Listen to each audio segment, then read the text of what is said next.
Buenas tardes, mis queridos amigos y hermanos. Que la paz del Creador sea con todos nosotros y con nuestros espíritus. Vamos a continuar con esta miniserie de las vacas rojas. Hoy vamos a revelar un secreto precioso que está contenido en este entorno de las vacas rojas que nos dejará sorprendidos. Vamos a repasar brevemente que del lugar de las vacas rojas del sacrificio de las vacas rojas quedaba a todo el frente del templo, por fuera de las murallas, por fuera de la ciudad, y que se veía desde el templo, el monte de los olivos. Ese altar se construía en el momento en que se iban a sacrificar las vacas y se destruía, se desarmaba poco después del sacrificio para que no fuera violado o impurificado por alguien después.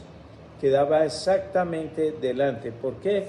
Porque hay un principio en la escritura que ya lo vimos. El primero es que tiene que hacerse en un lugar aceptado por el Creador para sus sacrificios, y que solamente hay dos lugares: el templo y fuera del templo, donde se sacrificaban las vacas rojas. Y el otro principio que también ya lo tratamos es que todos los sacrificios se hacen delante del Creador, y el lugar que actualmente las iglesias y los gentiles dicen que fue el lugar del sacrificio de Yeshua queda exactamente detrás del templo, a espaldas del altar del Creador. No queda en el lugar que fue aceptado por el Creador, y tampoco queda delante, y menos el lugar donde dicen que fue sepultado, que es la tumba del jardín o la del Santo Sepulcro. Ninguno de esos dos es, porque no cumplen la condición de estar cerca de las sepulturas de los reyes de Israel, y cumplen algunos la condición de estar por fuera de la ciudad, sí, pero no cerca de donde se sepultaron los reyes de Israel. En cambio, en el lugar de las vacas rojas, del sacrificio de las vacas rojas, hay varios cementerios, y están las tumbas de los más importantes reyes de Israel. Ese es un dato que no podemos omitir porque está en la escritura. Y es muy importante tener en cuenta que los sacrificios al Creador siempre son al frente del Creador.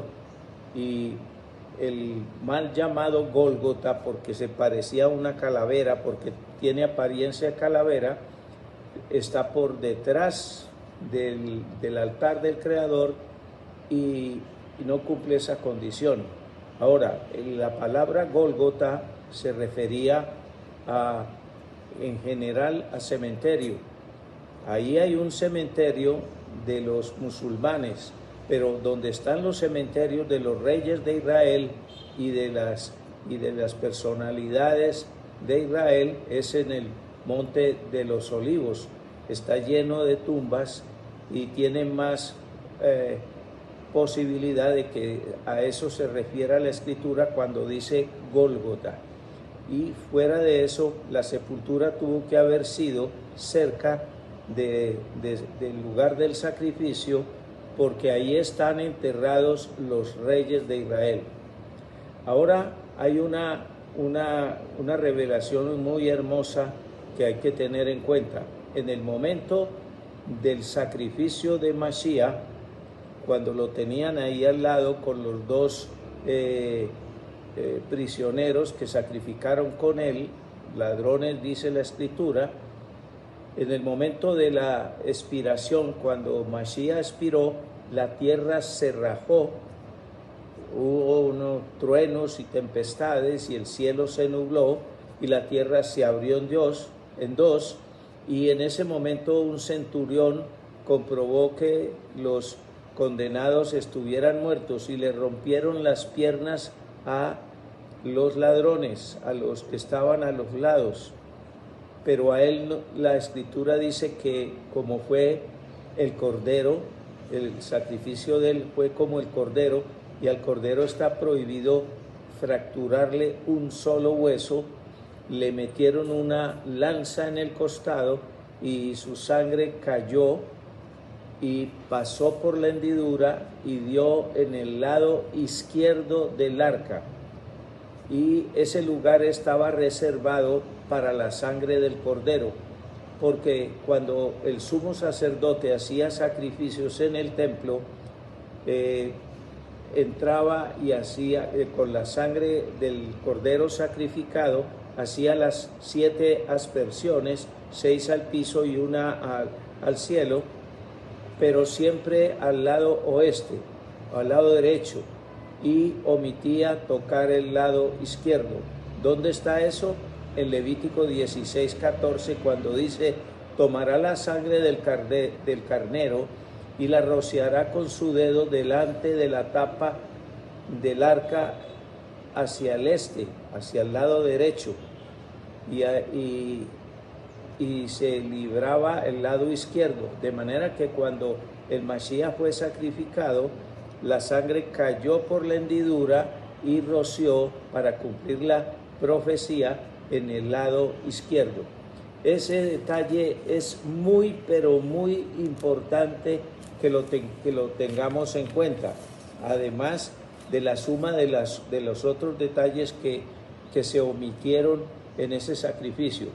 Muchas personas, hay veces, cuando narro esto, me dicen: pero los romanos no tenían por qué saber esas circunstancias.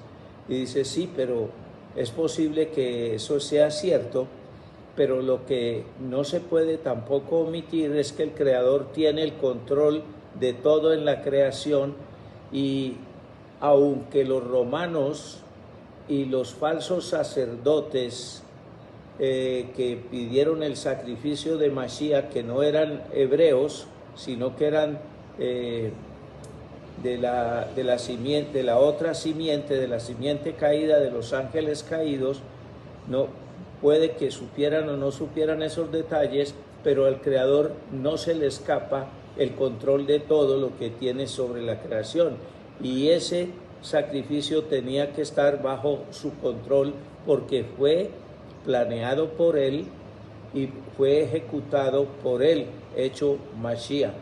Entonces no podemos permitir esos detalles que son muy, pero muy importantes.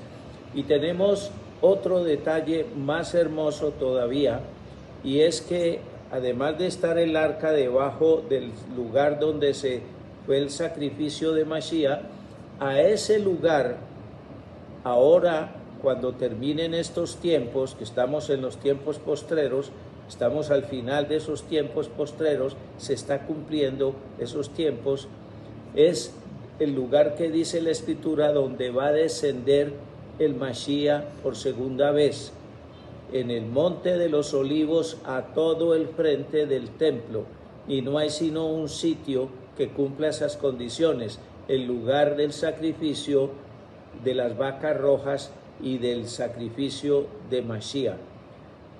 Eso es como el punto culminante, porque cuando descienda el Mashiach, ahí, en ese punto, ahí estaremos reunidos todas las generaciones, todos los hombres de la creación, desde Adán y Eva hasta el último hombre, y ahí el Creador hará su juicio y hará todas las cosas que están planeadas en la fiesta de Yom Teruah y en el libro de Revelaciones. Dejemos hasta ahí, y en el siguiente video aclaramos ese punto que es el punto final de esta serie. Bendiciones y shalom.